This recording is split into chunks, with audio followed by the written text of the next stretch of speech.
possess today the opportunity to change the course of our state for a generation. Never before have we had such plentiful resources to tackle head-on those challenges that confront our people.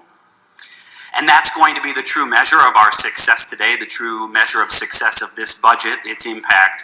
Have we together collectively tackled the challenges of our time? Have we risen to meet the challenges presented? The answer in the document that has been amended by Republicans in this body in so many different ways is that this budget fails to meet the moment. Governor Evers introduced his budget, all 1,846 pages, and within it he laid out a map to move us all forward, from public schools to public safety, to preservation of our wild spaces and our water, to healthier babies and moms, a retirement path for all. In those 1,846 pages, Governor Evers identified challenges that we face, that face our constituents, and targeted policy and funding interventions to address them. Republicans responded with opposition before they could even read the budget.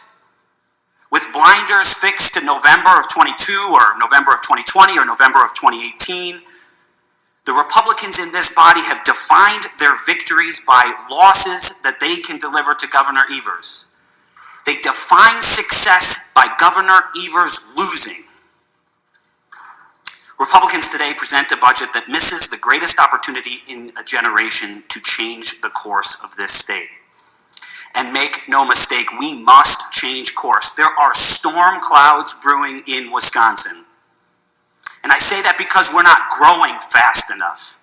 We're aging.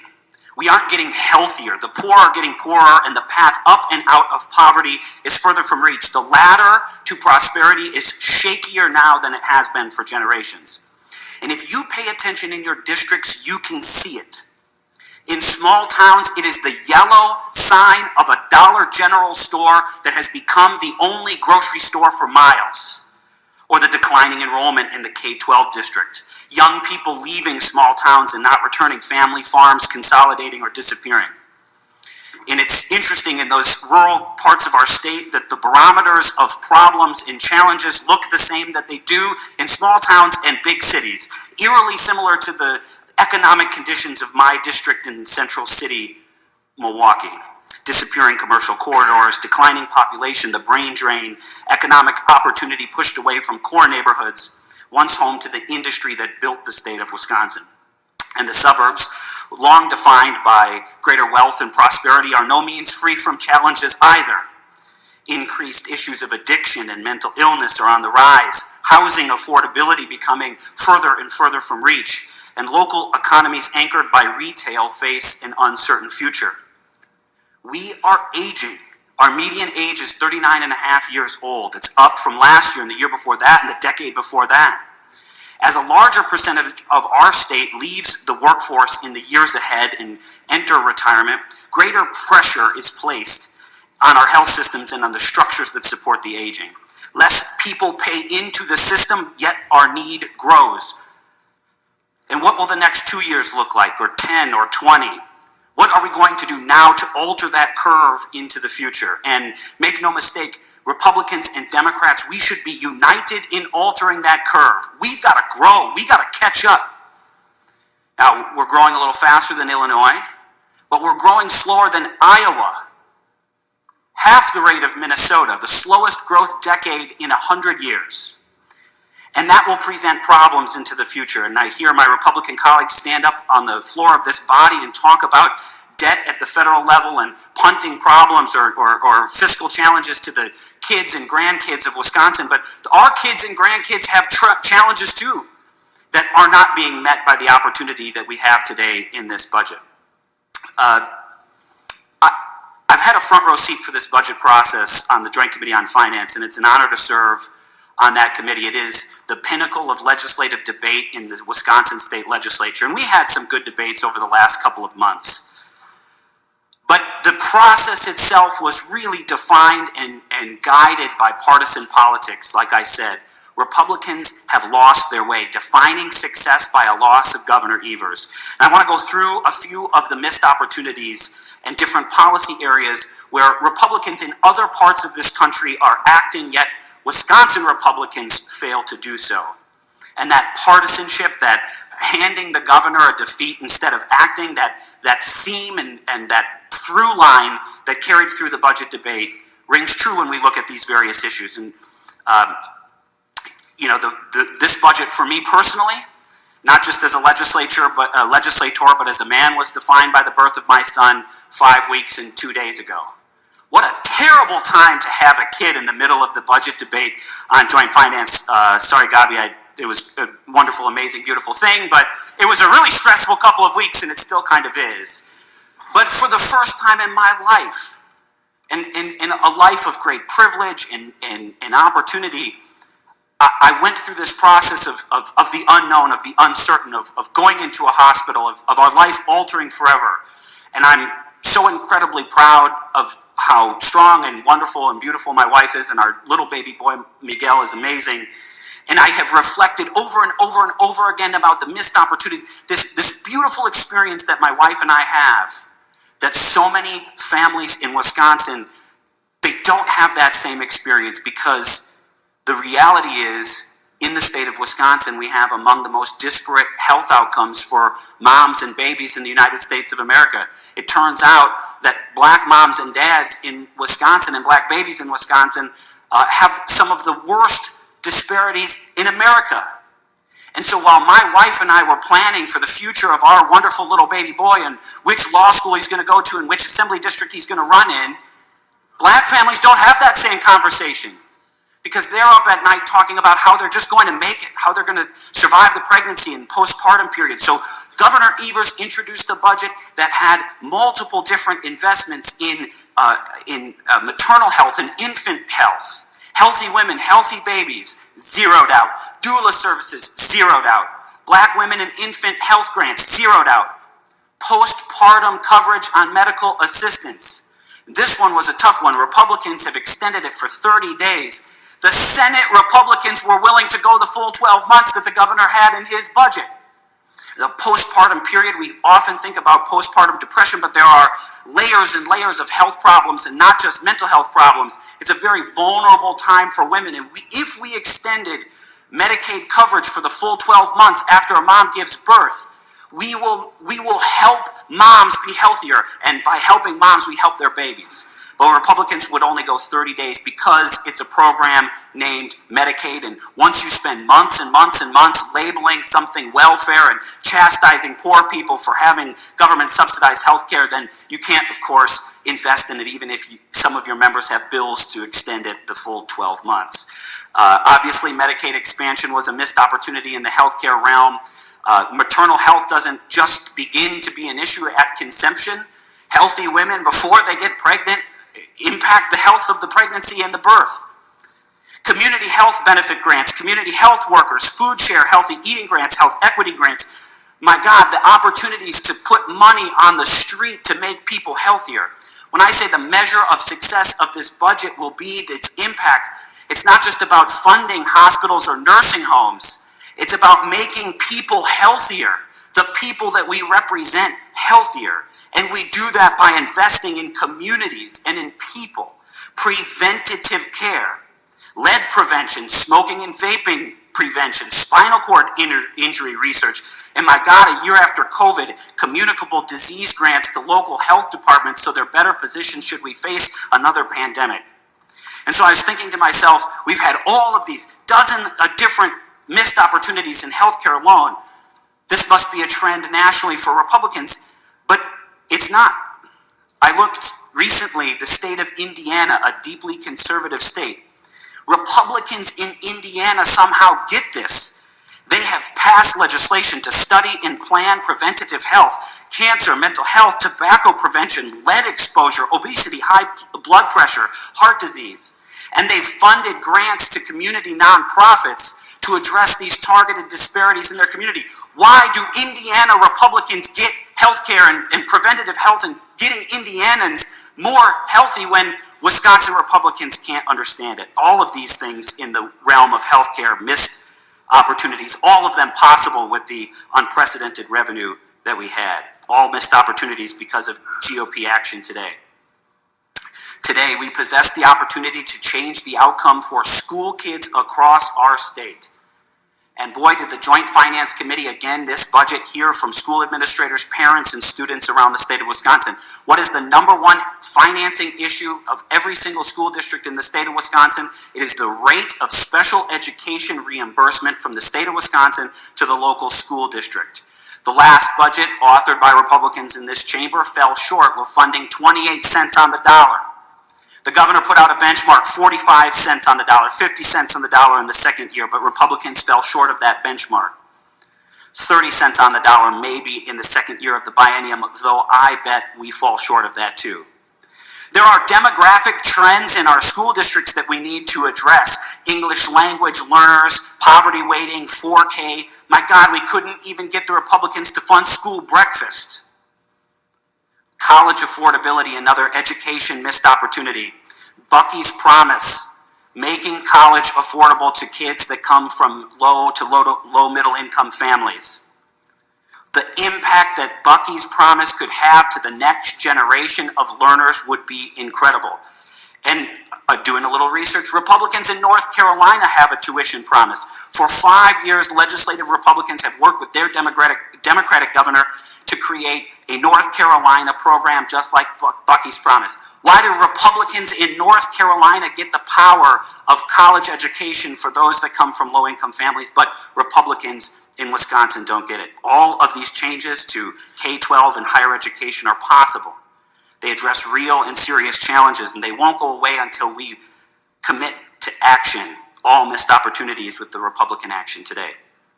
Today, we possess the opportunity to change the course of our state's criminal justice system and the safety of our communities. The governor's budget would finally close Lincoln Hills Prison. You know the date on the books to close Lincoln Hills? It's Thursday. We're going to miss that day. We fell short. We made a promise a few years ago unanimously on the floor of the Assembly that we would close this institution, and since then we have played politics. Partisan politics have entered the fray, and we've missed our opportunity to fulfill that promise. And what's really frustrating about this Lincoln Hills issue is finally we got Senate Republicans on board. Assembly Republicans were willing to close Lincoln Hills and fund the necessary alternative facilities for 3 years. It was Assembly Republicans trying to get this done, and Senate Republicans said no. And then what happened is a new senator was elected for the area in northern Wisconsin, and she started not accepting no for an answer, and she whipped the votes in her caucus. The Senate Republicans had the votes to fund the alternative facility to Lincoln Hills. Well, guess what happened? Assembly Republicans changed their position. For 3 years, Assembly Republicans were for it until it was possible, and now they're against it.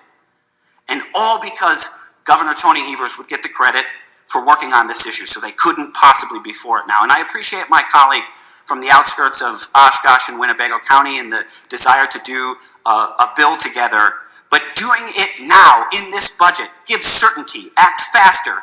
We all know standalone bills are uncertain. My God, the opportunity to reform our juvenile justice system and return 17-year-olds to the juvenile system. Texas, Georgia, and Wisconsin are the only 3 states in the United States of America where a 17-year-old goes to the adult jail for any criminal offense. This is 20, 30-year-old public policy. States that have reformed this, red and blue alike, have seen improved outcomes. Not only did the reforms save money in the long run, it reduced crime. So to my colleagues that spent a whole host of minutes talking a few days ago about crime in Milwaukee, you want to reduce juvenile crime, then make 17-year-olds juveniles again. They're not just mini adults.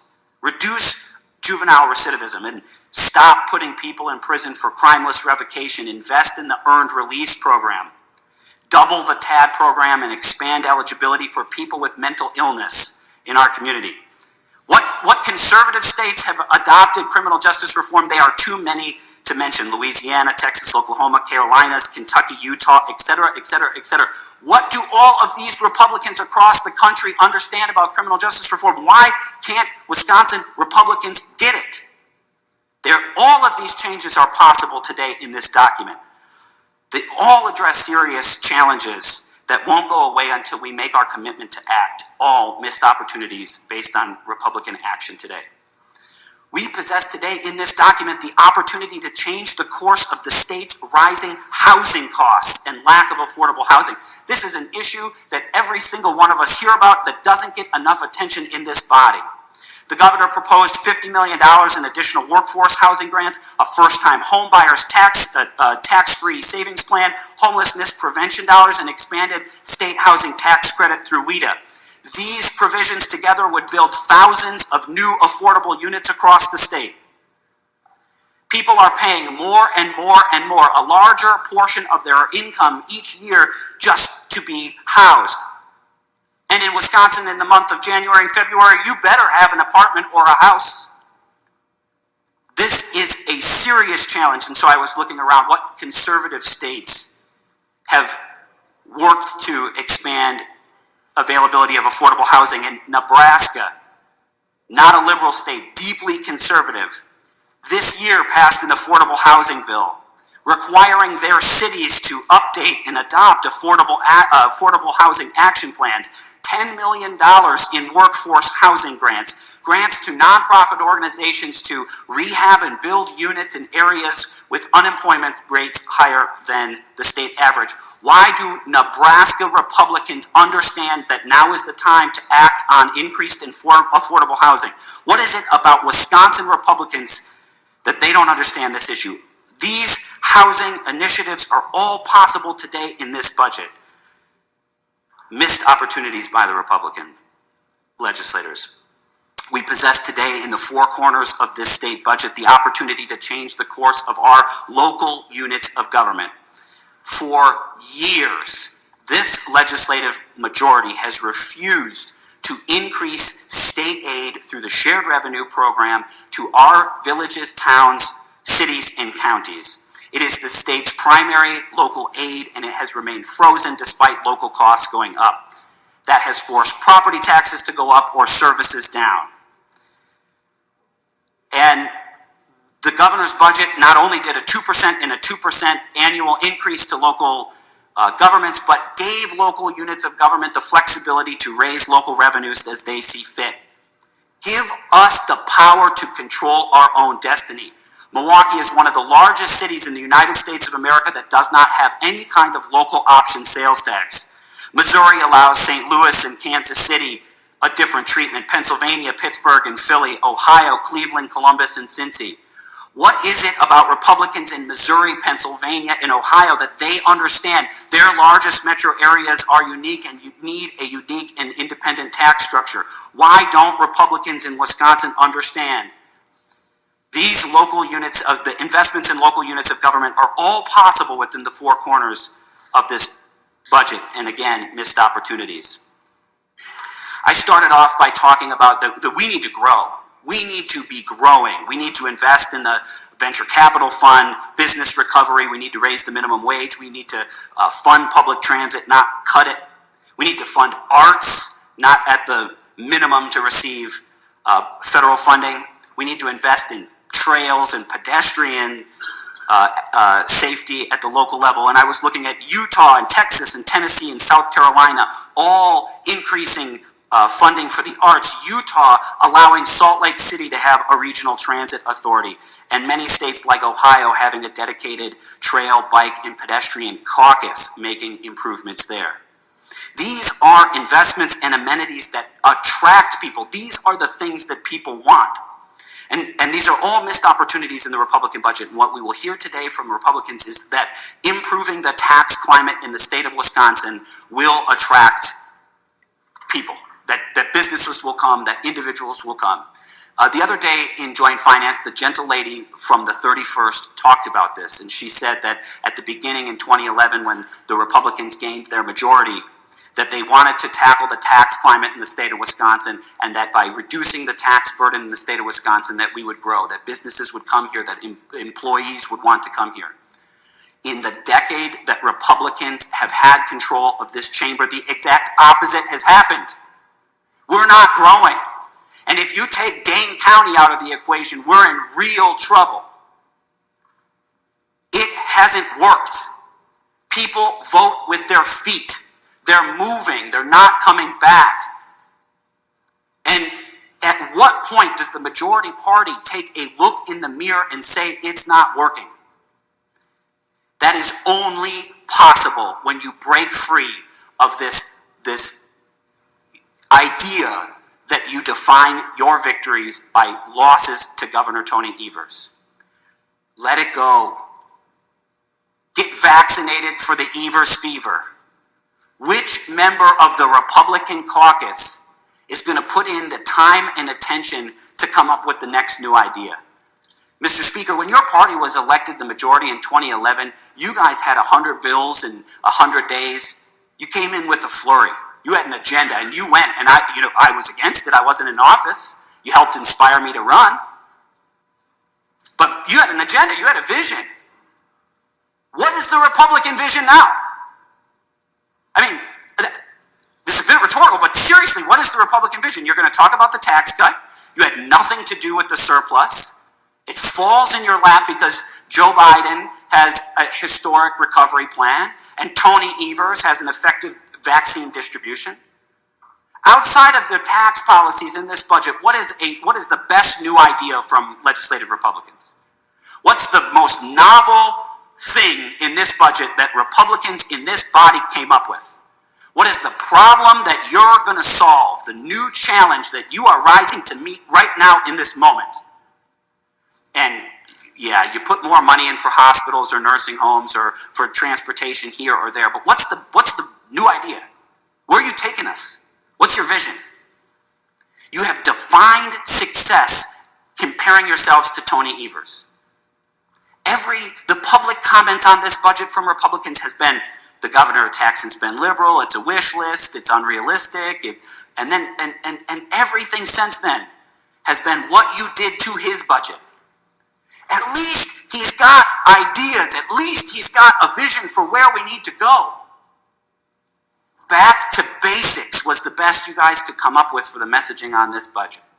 Back to basics. It's like an admission of guilt that you don't have any new ideas. Back to basics. You know, the theme over and over again on the Joint Committee on Finance has been missed opportunities. Never before have we had the resources that we have today. We can meet the challenges of the issues presented, and I've listed many of them: our criminal justice system, housing, local government, healthcare, education, and so on and so on. We have the resources to meet the challenges in all of those areas and still have a tax cut. But that doesn't happen when you have the blinders on and you measure your success by Governor Evers' failure. At least he's out there. At least he's articulated a vision to solve the problems that our state faces. Mr. Speaker, in closing, it's remarkable that we are where we are today. February 16th, when the governor introduced his budget, remember, that was virtual. I think maybe we had one session, but we weren't anywhere near this. I mean, take a look around. It's pretty amazing that just a few months later, we're all here in person, not wearing a mask, vaccinated, hopefully, business going back to life, kind of going back to normal. And throughout this process, we've had incredible opportunities arise. I mean, incredible generational opportunities arise. The Speaker himself admitted that the amount of revenue that we had was unprecedented, or that we didn't expect it a year ago. I mean, Bob Lang didn't even have words to describe how much money we had. But the Republican plan never changed. It was always, how do we hand Governor Evers a defeat? There was never a hesitation to say, pause. What should we do? What should we do to address the hundreds of people that came before Joint Finance asking for more education funding? Pause. What should we do? Oh my God, those Republicans in Nebraska are doing affordable housing. Maybe we should do something too. It was full steam ahead. How can we hand the governor a defeat? And the real losers in that process, in this whole process, will be the people of Wisconsin, because the opportunities missed will last a generation too. Thank you.